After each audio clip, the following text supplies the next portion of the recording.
Welcome to the Freddie Kissoon Show. All I'm saying, next time, bring the evidence. All you do, you come here, corruption. How come Just here. Next time you come here, bring your stuff. I am not talking about that. I'm talking about you in 2024, December, saying there's corruption. Bring it. Let me ask you this question. I would like to ask the AG to propose legislation for what we call small claims court. There are lots of poor people, to an example you just gave, that they have issues with others and sometimes with large firms, but the lawyer fee is greater than the fee you're claiming. It is their right. Unlike the right that someone has, all of our rights exist in context. What is the context for second medical opinion? Because you're disrespecting the process. No. Jesus, this is common sense, man.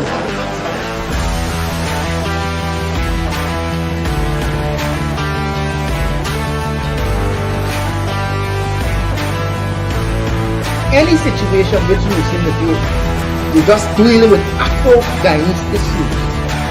If one, you can't bring and pull the leaders of the African community together, you're failing. And if two, you can't put forward a future, a blueprint, and a plan for African Guyanese, you're failing as well.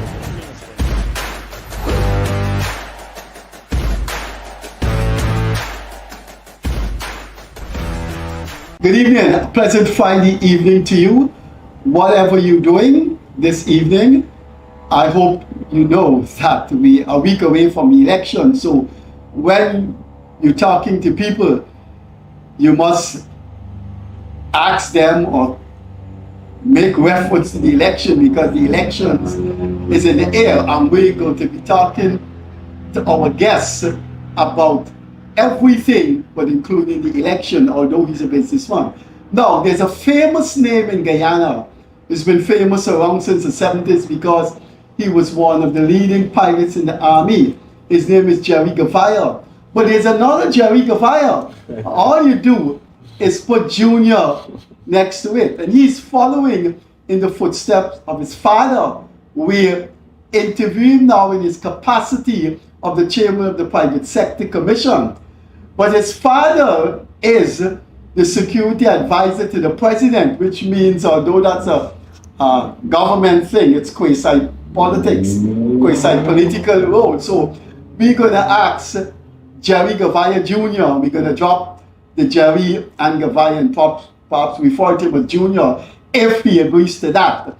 So without further ado, Leonard Craig, my co-host, is next to me, and we're in the office of Roraima, the office of the CEO of Roraima, Gerry Goveia Sr., and that office is now occupied by Gerry Goveia Jr. So we've said enough, and let's introduce the second Gerry Goveia of Guyana. Gerry, thanks for being here. Leonard Craig. Appreciate it, sir. Thank you. Let's start with something your father told us at one of the most tragic moments in Guyana. By law and by aviation regulation, ogle planes do not fly in the interior in the evening.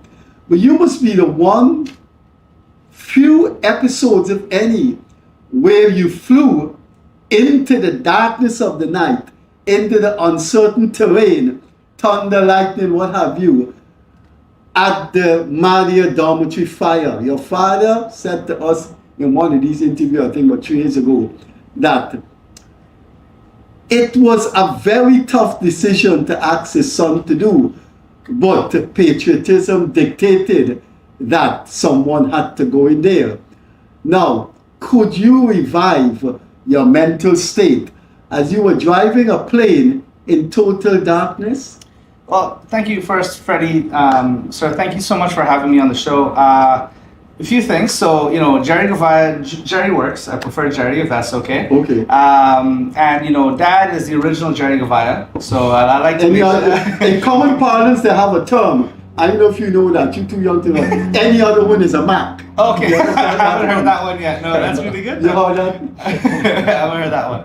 But so I'm proud to come from a line of very accomplished pilots. Dad, as you mentioned, is one of the famous GDF pilots from the 70s and 80s. My mom is Guyana's first female captain. So both my parents led a very strong aviation lineage, and both my brother and I, growing up with that, we learned not only patriotism but a way that we can do it in a way that not many people can. So a few years ago, I like to say that Dad jumped ship, and he is now no longer private sector. He's a public sector man. So he resigned his position as CEO. My mom is the current CEO and I'm the director of aviation here at Roraima. And I'm proud to say that whilst we do obviously get along great as a family, Dad is so taken up in his current position that a lot of the company is run by my mom, my brother, and I. So. But coming back to the Madia fire, Roraima has a proud history of doing night medevacs. And whilst you're right, it's not in the law. No commercial flights are supposed to happen. Medical evacuations, an exception is made in that specific case.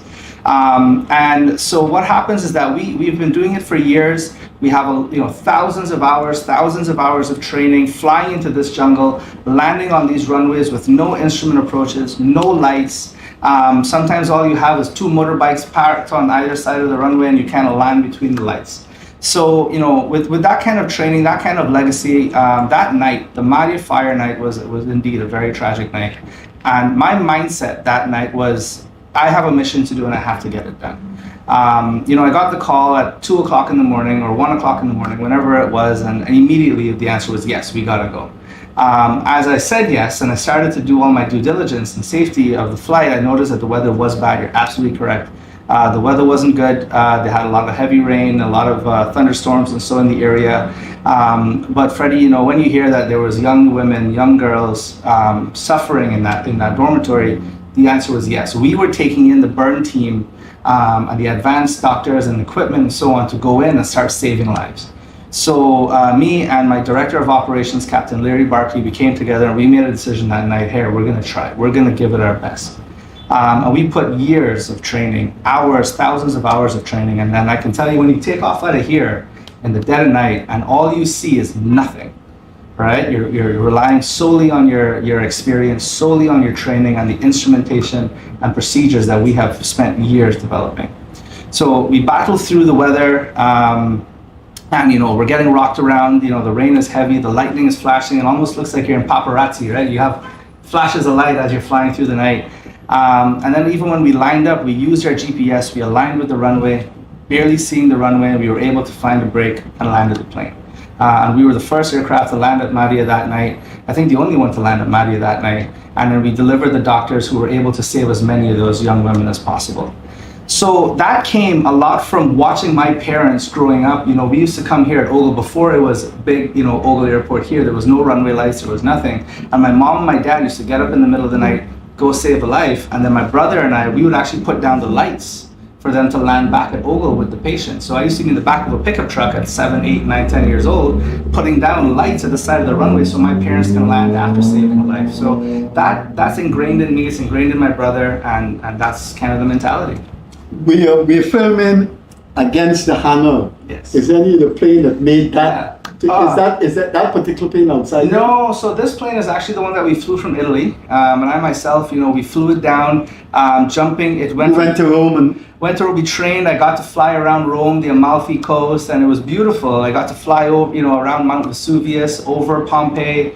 And then eventually we actually flew the plane around, passing Greenland, Iceland, Canada, down to the Bahamas, and flew it all the way down. So I did that trip.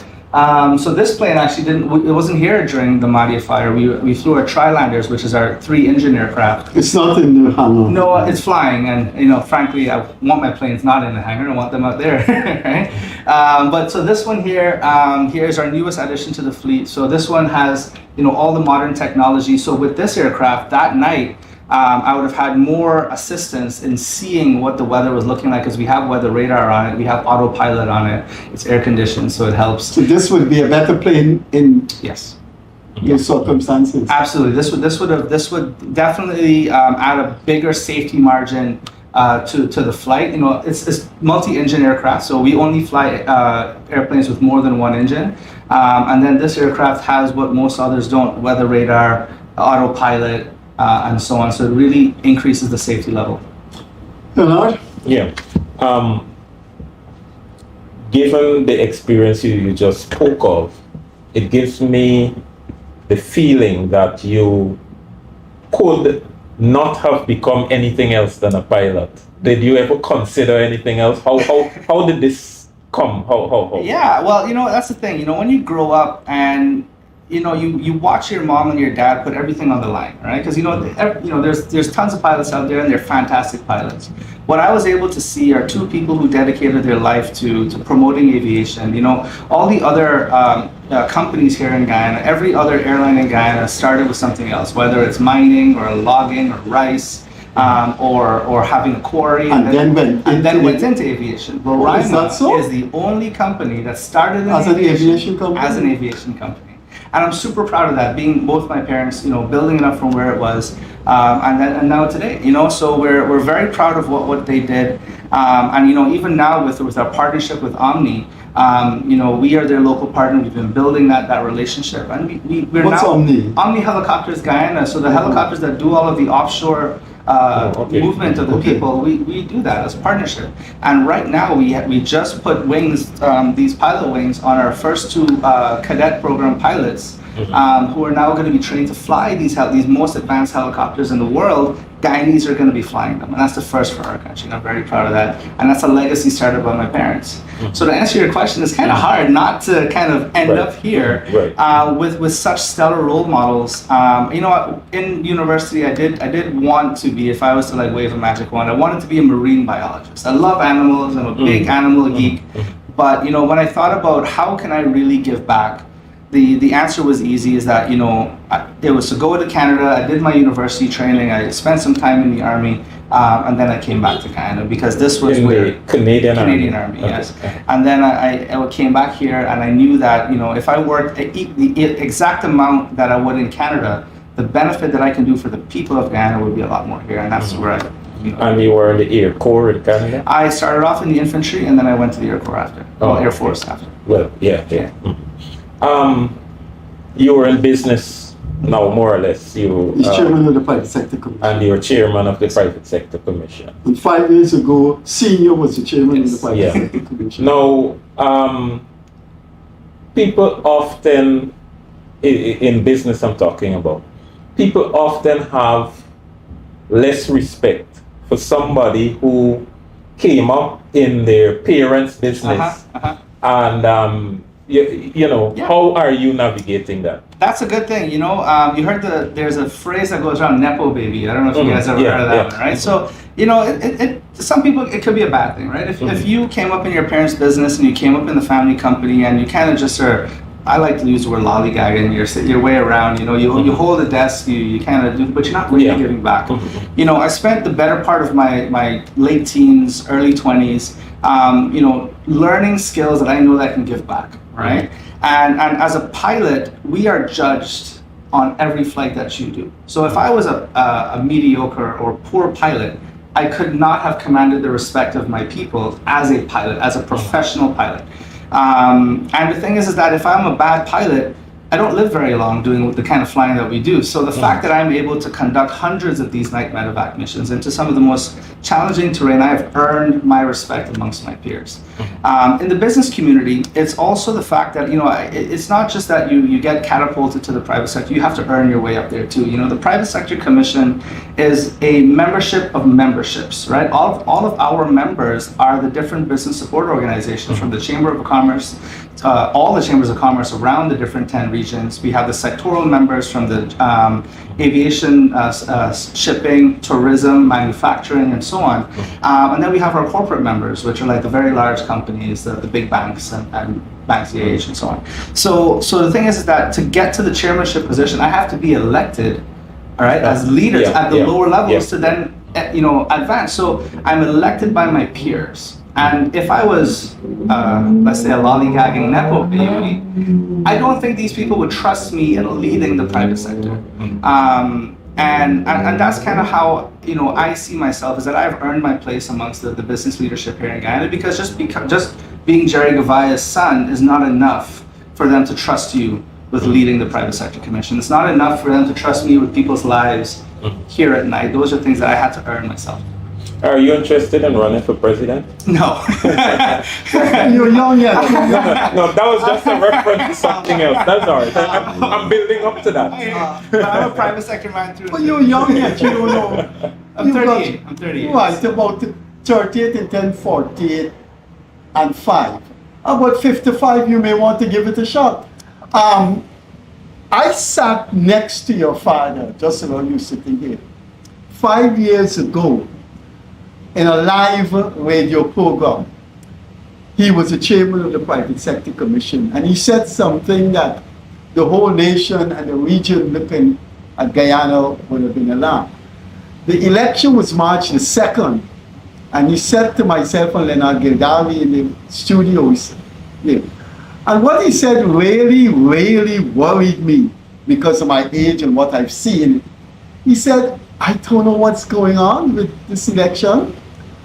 They are not counting the vote. This was March the 3rd, the election was March the 2nd.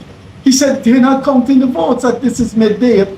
I am going to pick up the US ambassador and we're going. And for that day, on March the 2nd, March the 3rd, March the 4th, your father played a crucial role as chairman of the Private Sector Commission, trying to see and expose what was going on.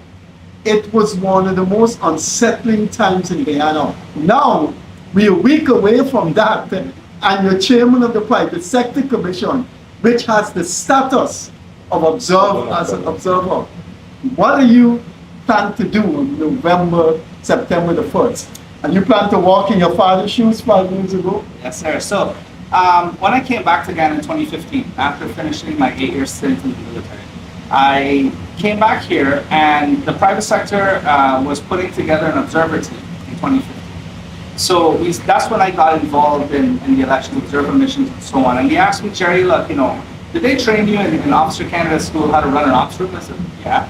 So he says, set up an ops room for the private sector commission, which I did. And we set that up in 2015. We did it again in 2020. We observed every local and national elections until today, and we're going to be doing it again. And what we've done is we've actually improved our operations room. So we're going to be setting up an operations room here in Georgetown. We're going to be fielding about 150 to 200 accredited observers amongst the different BSOs and the Private Sector Commission of itself. And we're going to be pushing out our observers to do exactly what that did in 2020. And we're going to be doing that again this year. So I can tell you that in 2020, I myself, I was sitting in the observer room and I was looking at the live feeds of what was going on. I was looking at everything that was happening. And the 3-4 days, yes, Dad, you know, he flew around, he made sure he checked everything. We're going to be doing stuff like that again. But then even after that, during the recount, for the next 18 months, we kept that operations room going. We kept the observers out there, and we managed that entire process for 18 months. So all the lessons learned that we did in 2015 and 2020, we're applying that this year, because what we want here, Freddie, as from the Private Sector Commission, we want fair, free, and transparent elections, but more importantly, efficient elections. We want September 1st to happen. We want the process to happen fairly, transparently, and then we want the tabulation, the declaration, and then the new government to be sworn in so we can continue building this economy, right? Guyana's economy in 2020, we can't have an 18-month stall up on our economy in 2025. It just can't happen. So we in the private sector, we want this thing to happen quickly. We want the process to go forward. And we've been meeting with all the stakeholders. We met with everyone from GCOM, the international observer missions from Carter Center to the EU, the diplomatic missions. We've met with, you know, all the political parties. So we are right now confident that GCOM can execute the elections on the 1st of September, and we're confident that they can push it through so that we can have fair, free, and transparent elections. Quite often, coming mostly from opposition sympathizers, the PSC is often referred to as an arm of the PPP. And people claim that sometimes when you put out statements and so on, it has a twist that is government friendly. Can you explain your political position as an organization? Or Yeah, absolutely. So the private sector, by definition, is apolitical. Mm-hmm. All right. We work with any government in power. Between 2015 and 2020, we worked with the APNU AFC. We lobbied, we won some, we lost some. Under the PPP government, we win some, we lose some. We work with any government that's in power, but we call a spade as the Private Sector Commission. So if you see our statements, you will see that we don't comment on every little thing that politicians say. We get that as elections, politicians will politic. That's what they do. So what we do is we will focus on things that affect the private sector, number one. We will things that will affect the process. So if it's anything to do with the process of elections or the Private Sector Commission directly, then you will see us speaking out. So for example, we would really start to speak on things when people are calling for boycotts on the private sector. We will speak very heavily on that. We will speak heavily when people are saying that we are abusing them or victimizing them. We will speak heavily because that's not the case. And we can speak a little bit about that further. We can speak about when people say the private sector has purposefully reduced our activity to hurt a political party. We could speak on that further, but that's just not the case. As private sector, our goal is to take care of our businesses, make sure they're profitable, take care of our family and our livelihoods. We want the economy to grow. If we do anything other than that, it doesn't make any sense. Do you have any thoughts on the bank's move to withdraw their services from people who were on the list of the WIN party that is facing sanctions? Because that is directly a private sector issue. Absolutely. So if we go back, right, and we remember when the sanctions hit, right, the individual businesses had to do their own risk assessments. We as individual businesses had to make sure that that we were protecting our stakeholders, we were protecting our clients, and we're protecting our supply chains. So for example, even the airlines, individual airlines decided if we're going to fly him or not. And what happened is that it wasn't victimization. We have to protect our own interests. And at the time, an OFAC sanction, this is the first time in our history that we are having to deal with OFAC sanctioned people, especially at a political level. But even before they got into politics, we started reducing the amount of services or even cutting off completely the services that we're offering to him and his affiliates. Now that he got into politics, right, that started to transfer, because now what we had was a list of confirmed people that are receiving benefits, money, food, transportation, accommodations, all paid for, admittedly, by the person who is sanctioned. He said he personally is funding this campaign. All right. So as businesses, we have to start making decisions. We have to say, are we going to expose ourselves, and how much are we going to expose ourselves? So I've heard criticisms before that the private sector should have waited longer. We should have gathered more evidence. But how much evidence do we have to gather before we risk our companies being told by the US, hey, you can't order from here anymore, or you can't send or receive money from here anymore? Well, do you think it's overcompliance on your part? In my part, I believe that the private sector had to do what we had to do to protect ourselves, our clients, and so on. So some people may say it's overcompliance, and I have seen the Carter Center statement. I spoke with the Carter Center, and while they said that, look, Gerry, we understand from a private sector perspective what you guys had to do, our position is saying that we would like you to wait longer. Hey, and I get that he doesn't have to order from the US. He doesn't have to send or receive money from the US, and the banks don't, and his bank, I'm assuming, doesn't have to maintain a correlation,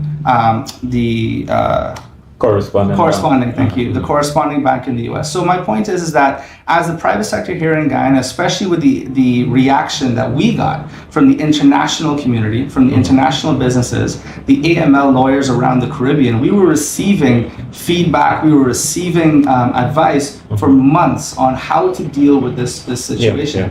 So if it's overcautious, that's, as a pilot, if I see horrible weather outside, I have to make a snap decision.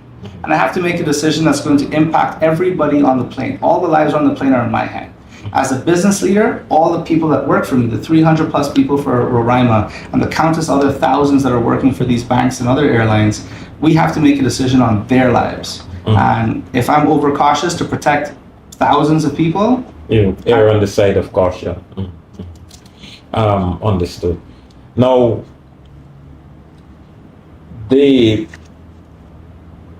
just want to remind viewers quickly before I ask you the next question that that particular family was involved in a large offshore facility, an island somewhere in the Demerara River, and it was a huge investment, and they had to remove their investment. Otherwise, no company could do business with that.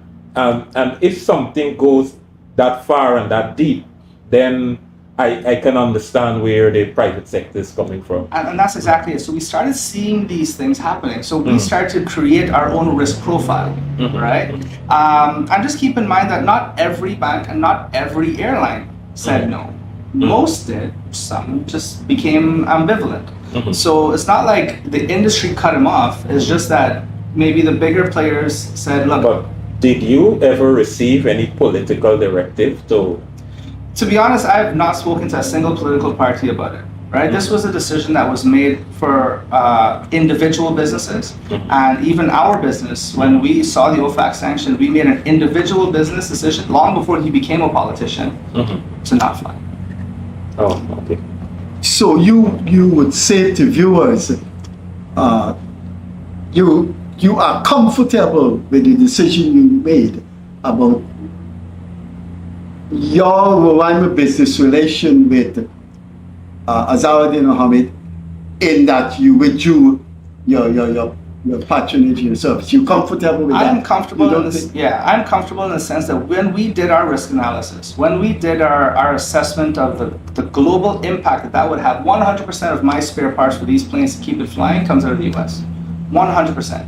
So am I willing to put that at risk on an OFAC sanction to be investigated or anything like that? The answer is no. So yes, I'm very comfortable in our risk assessment to protect the 300 plus employees and the countless thousands of clients that we have flying with us.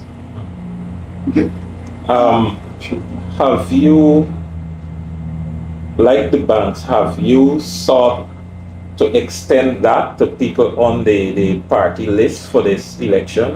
So that's, have you contemplated? Yes, we have. So when the individual said that he is personally funding this campaign, okay, that is what triggered for us anyway. I'm speaking solely on my behalf. For if party member A is flying on party business to go, where's that money coming from? And I will eventually, if I gather enough data and evidence, I will have to explain that, right, to the US. And I am not willing to take that risk. Okay. Because then I put hundreds, thousands of people at risk for not getting flights with us. All right. Which one of the umbrella organizations you belong to that makes you a member of the Private Sector Commission? Yeah, so Roraima is a member of TAG and GCCI, as well as the Aircraft Operators Association. So we're a member of 3. Your father, from what he said to me on both March the 3rd and the 4th in the studio, he was very active. He was going at trouble spots. He said, plain with you, State Shop. I have to pick up the U.S. ambassador when I leave here. So on September the 1st, you will be, for want of a better word, troubleshooting. Yes. You will be, people say, look, something at end of the day. Because you know Guyanese, oh God, a man got 4,000 ID cards, what are you doing with that? Correct. And it's just nonsense. Correct. So you're going to be doing that senior, going around the place as private sector commission. That's 100% correct. So what we're going to do, and one of the functions of the private sector observer mission is exactly that. Is, we would get reports of there's 4,000 people gathering outside polling station A. So we said, hey, we have an observer near there. Go take a look and let us know. And then they would feed back to us. into our observer command center. And then what happens is that we process the information there, and then we would feed that out now to the different observer missions from the diplomatic corps, and so on. So we would also be able to say, hey, look, if the reports are that party X is here doing bad things, we would call the campaign manager or even the head of the party and say, hey, we're getting these reports, what's going on? So with that ability now that we can be in so many different places across the country, yes, I'll be personally traveling around as chairman, but the way that we have had it set up is that our observers are going to be our eyes and ears across the country. And I figure you'll be collaborating with other observers. Yes, Observation. yes. So we're OS, definitely going to be coordinating with them. Yes. So we're in touch with all of them. We've met with all of them, and they've all committed to have open lines of communication and coordination. And you will have a plane ready to help fly some of the observers in and out the Which is what your father Yes. did. So so that's it. If that becomes necessary, and if they request it, we will have a plane on standby on elections day to move around, and I will be moving around as well. But if the international observers want to move around, we will be on standby to move them. Yes. Gerry, have you, as one of the mainstream local political observers, have you received any complaints from any one of the 6 participating parties asking you to look into A, B, C, D? Have they?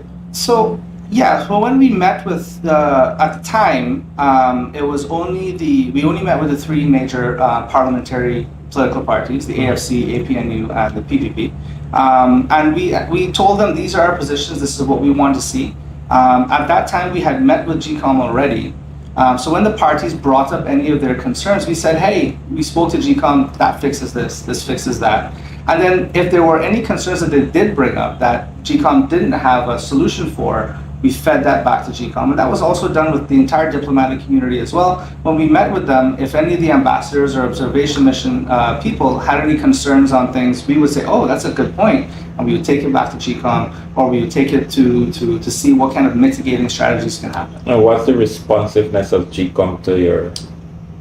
For the most part, I would say that they were very good. I don't want to get into the specifics, but Right. basically I would say that maybe 3 out of 5, 4 out of 5 things they took under consideration. Some things, that extra 1 or 2 out of 5 were maybe outside of their scope.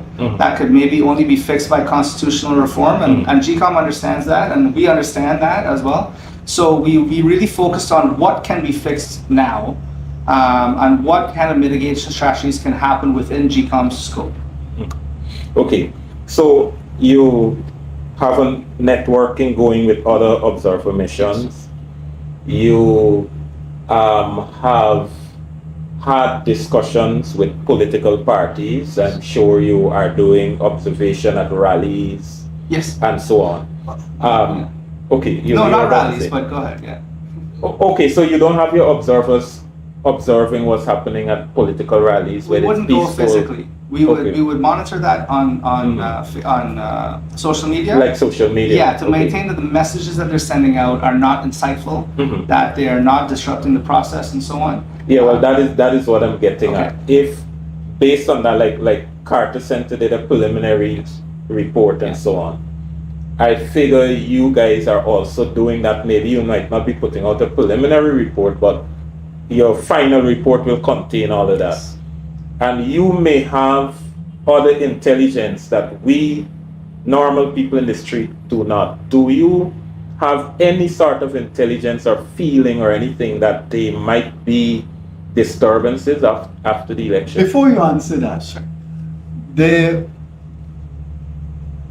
public relations officer of the Private Sector Commission, very respected, long-serving person in journalism, Mr. Kit Nascimento, said to us in an interview saying this. He anticipates problems. Okay. Do you anticipate? Right. So it's a very good question. So the answer is that we have gone to the launch of the 2 manifestos that were launched, the APNU as well as the PPP. We do monitor the rallies. Officially, we don't put people there. If observers decide to go, I will always encourage them to go and participate. We do monitor all of the rallies to see what kind of language is being used. At this time, we are cautious. I want to say more cautious, if anything. I have heard rhetoric that we will not accept certain outcomes, but we will accept outcomes other ways, but it's the same process, and I don't understand that. I have heard things of bad behavior being promised, and these are things that I and the private sector will be releasing a statement on this closer to the elections date, where we're not going to be doing a preliminary report. You're right, it will be in our final report. What we are going to be calling for is the maturity and the professionalism and integrity of our political leaders, because I've said this in a few different forums where if they want to be political leaders, they have to lead. And as somebody who was trained as a military leader, you lead from the front, and everything that your troops do is your fault. It's your accountability. So I will not accept any political leader saying that they are not in control of their people, that they can't, predict this. You are a political leader, you must lead. So you'll see the private sector calling for, a level playing field. You'll see the private sector calling for things like non-insightful language. You will see private sector saying that our political leaders need to lead with professionalism, integrity, and accountability. So you'll see a lot of that coming out because we want them to make sure that they understand what we expect from them, and that what we will be holding them accountable for. So at this point, to answer your question, I am cautious but not concerned about uprisings or any civil unrest or anything like that. I do believe that, especially with the work that the diplomatic community has been doing with our security forces, the GDF and GPF, I just saw that Miami-Dade did a lot of training with our police force, which I commend. With that kind of interaction, that kind of engagement, I'm confident that the security forces can respond to any, let's call it civil unrest events. But I don't see it getting widespread because of the training and the professionalism of our security forces. But more so, I'm confident that the political parties will take the mature road and give leadership, and I'm hoping that they will give leadership to their followers. Earlier you said you had how many observers? 3,000? No, I wish. How many? No, it's about 150 to 200 in that range. Right, 200 I mean. Yeah. When I said If it was 3,000, 1,000, I'd be like, yes. I meant 100. Right, sorry. That's a private sector commission. Private sector commission, How the do you- GCCI, and our membership. How do you recruit these observers? Excellent question. So what we did is that we reached out to our membership and we did kind of information sessions via Zoom and so on, where we would speak to the different people around the regions. We would speak to the sectoral members, and then we did in-person meetings with people to try to get them on board. The good news is that the reputation that we had from 2015, 2020, and now, people saw what the private sector is doing, and they want to join. They want to help. They're feeling it's almost like their civic duty to help, and this is the way that they can. So we didn't have to do a lot of recruiting. We actually got a lot of interest from people, and a lot of people wanted to help. And then what happens is that after they joined, we had to submit all of their information to GCOM, and the cutoff date for that was July 31st. So we submitted all of our lists of everyone. They've approved everyone who was on that list and who submitted all their information. And so we actually have a lot more observers, but unfortunately they either weren't able to submit all of their documentation in time, or came to me after and said, Gerry, look, we really want to help. And I'm like, I wish you can. Yeah. The good news is that, to the accredited observers just means that you have access into the polling stations, into the tabulation rooms, and so on. If you're not accredited, you can still volunteer because we have the observation room that you're monitoring everybody else who's out there. So there's a lot of opportunity for that, and most of the people who miss that window, that's where they're going to be volunteering their time. Do you have a code of conduct for your people who would be in the? Yeah, absolutely. So we circulated a code of conduct. I'd be happy to share with you guys after, not a problem. Code of conduct, and they have signed to that. They've also signed a code of conduct with GCOM, so there's two different codes of conduct that they're signing. People watching this program, some people may say, he is the chairman of the leading business entity. Ask him some things about business. I'm going to ask you something about business that is personal to me. And it worries me. It hasn't happened as yet to me, but it worries me. I have a daughter outside, and it may come a time when she may say, listen, I'm a bit broke. Can you send me? There is this talk that there's foreign exchange shortage, and when that happens, it mostly affects a teacher who wants to send, a parent who wants to send. We have gone up there in terms of an expanding economy in the world.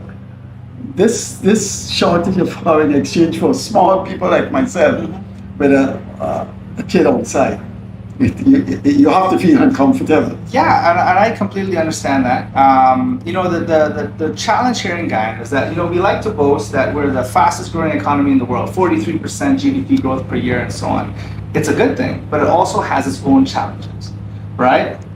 Think of like growing pains, right? When you were growing up, and you're a tall gentleman, when you're growing, you used to get pains in your knees and stuff like that because you're growing so fast. And that's what we're feeling here, is that as Guyana's economy is growing from strength to strength, exponentially, 43% per year, that's unheard of. What we're seeing is that our supply chains in every sector are being strained. Labor, we do not have enough people in Guyana to do all the work, right? So our labor market is strained. Food products, we do not have enough food to feed the offshore industry plus ourselves, so food prices are going up. Finances, right? The amount of money that is flowing in and out of Guyana, foreign currency, is straining the supply chain. It's not that you have a shortage, it's not that you don't have enough, it's just that our supply chain of foreign currency is being strained.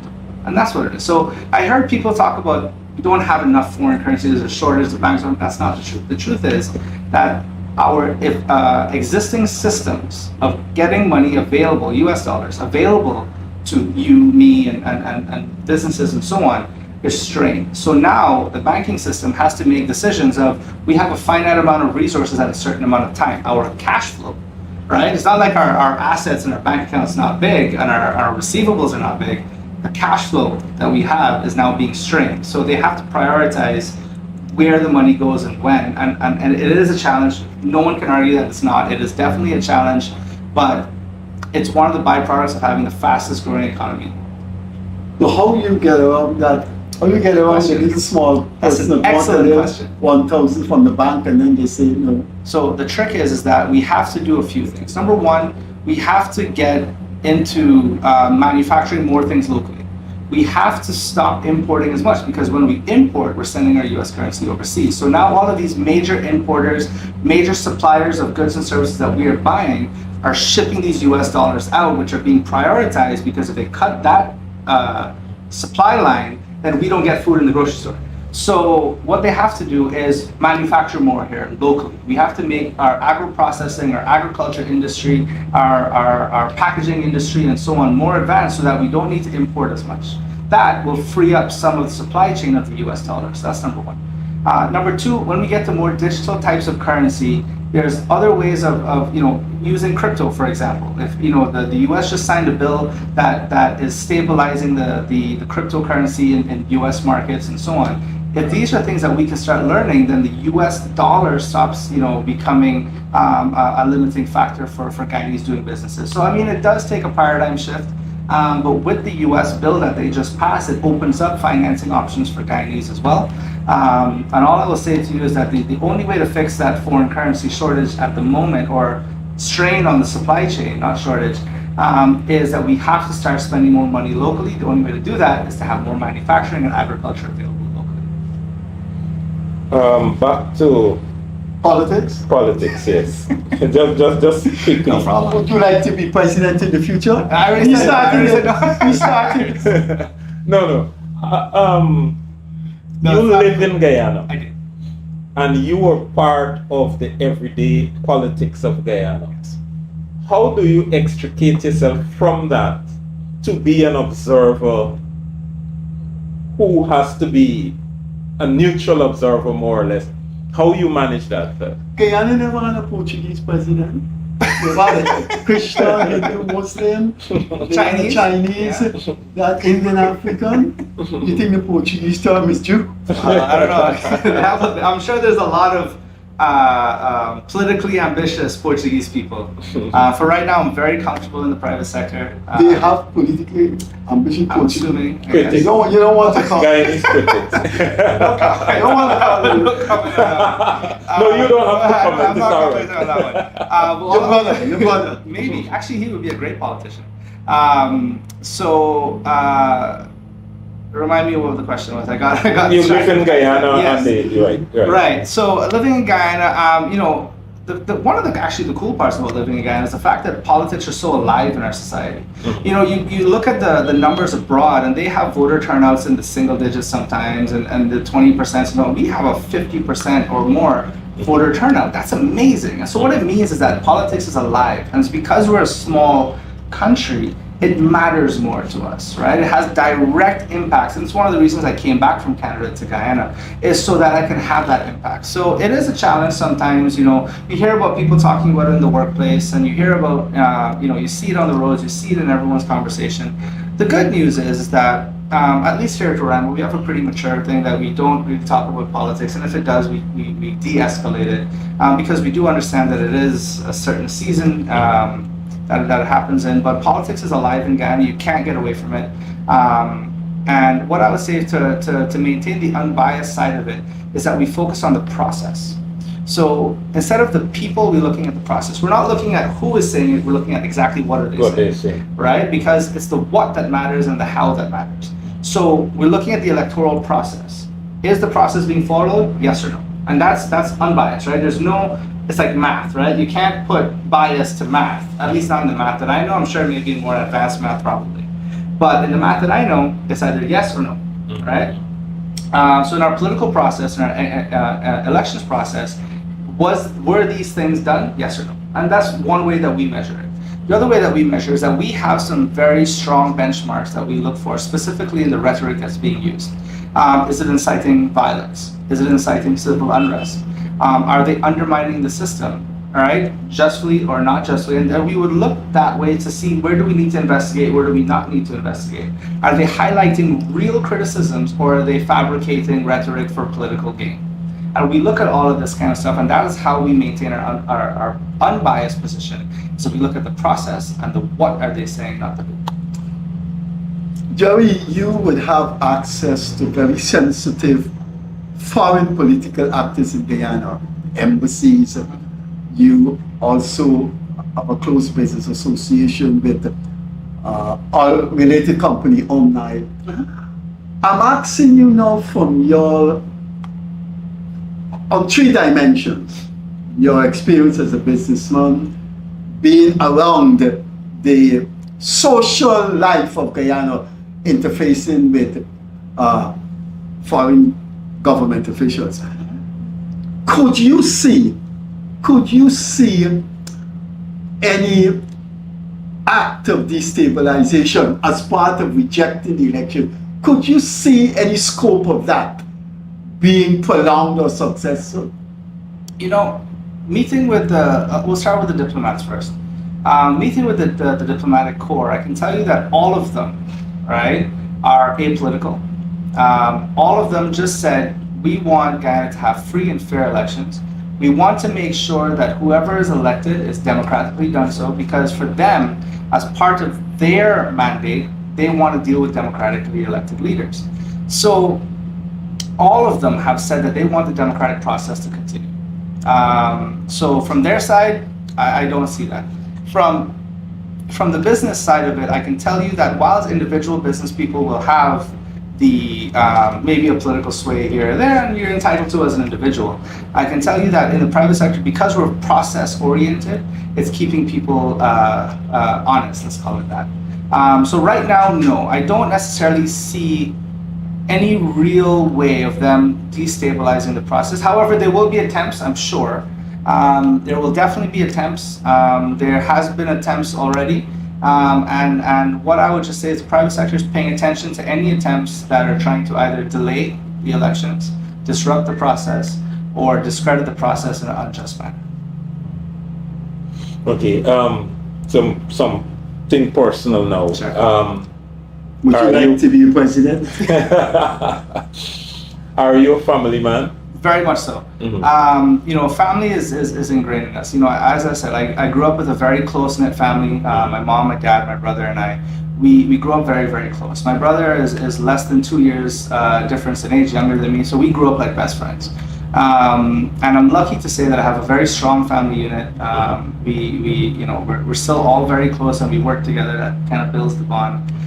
Recently married, and I have a young son who's 4 months old. So I can tell you that yes, thank you, I appreciate it. Ghanai's woman? Yes, yeah, Guyanese woman. Also a pilot, by the way. You're keeping it in the family? Keeping it in the family, yeah, exactly. You're not going to bring that boy up to be a pilot.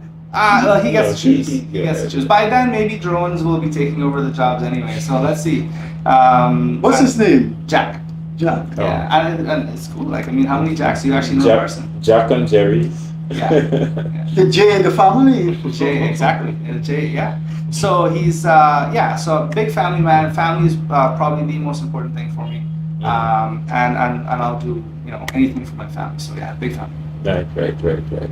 And okay, now, whilst growing up, would you like to? Well, you spoke about being at the airstrip and waving lights for your parents to see and so on.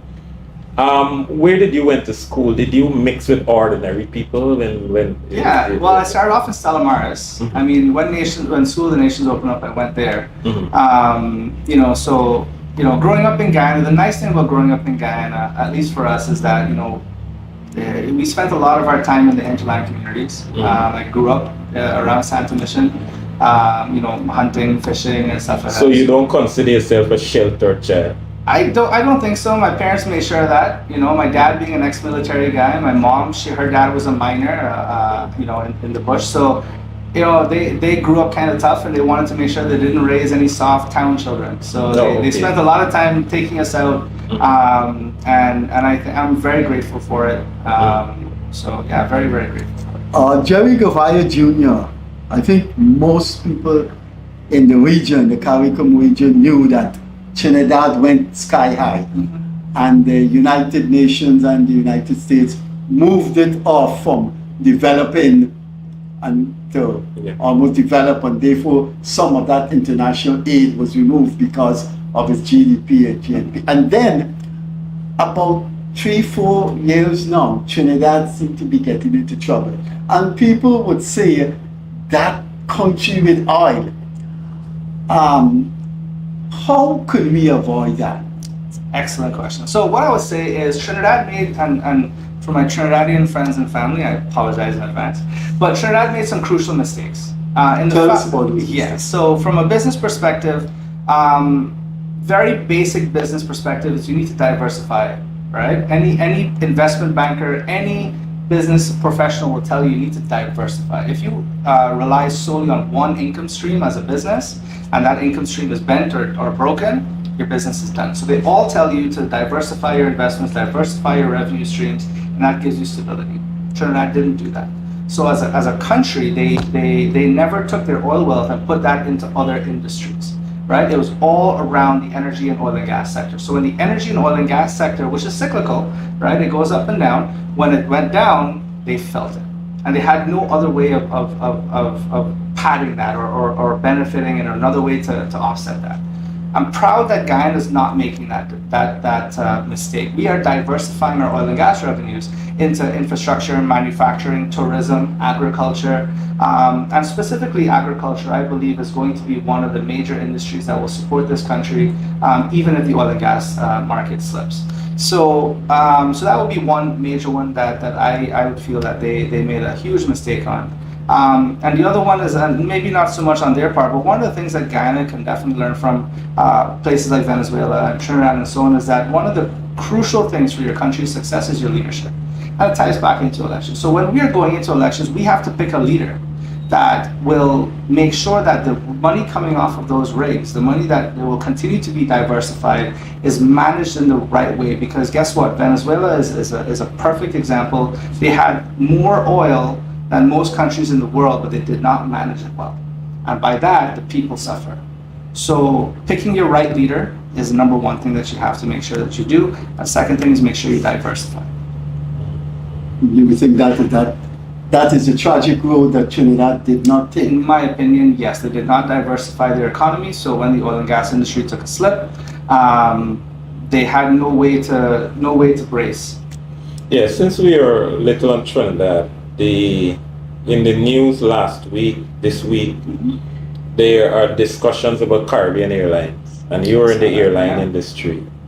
Can you give us an explanation why you think Caribbean Airline is nosediving? One, and It doesn't ever seem to make a profit. and if given the opportunity, will you want to invest or buy or acquire? Sure. So one of my favorite quotes says, if you want to be a millionaire, start with $1 billion and get an airline. Right? So aviation is one of the most challenging businesses to do. It's an industry that you can make a lot of money or you can lose a lot of money, and that happens very, very quickly. A lot of people get into aviation thinking it's just like any other business, but it's such a very specific set of skills in order to make it successful, that it takes a very specific set of professionals. Now, Caribbean Airlines, is by no question a lifeline for the Caribbean, right? The fact that they have stayed in business long enough, subsidized or not, to keep our ability to move between the islands alive.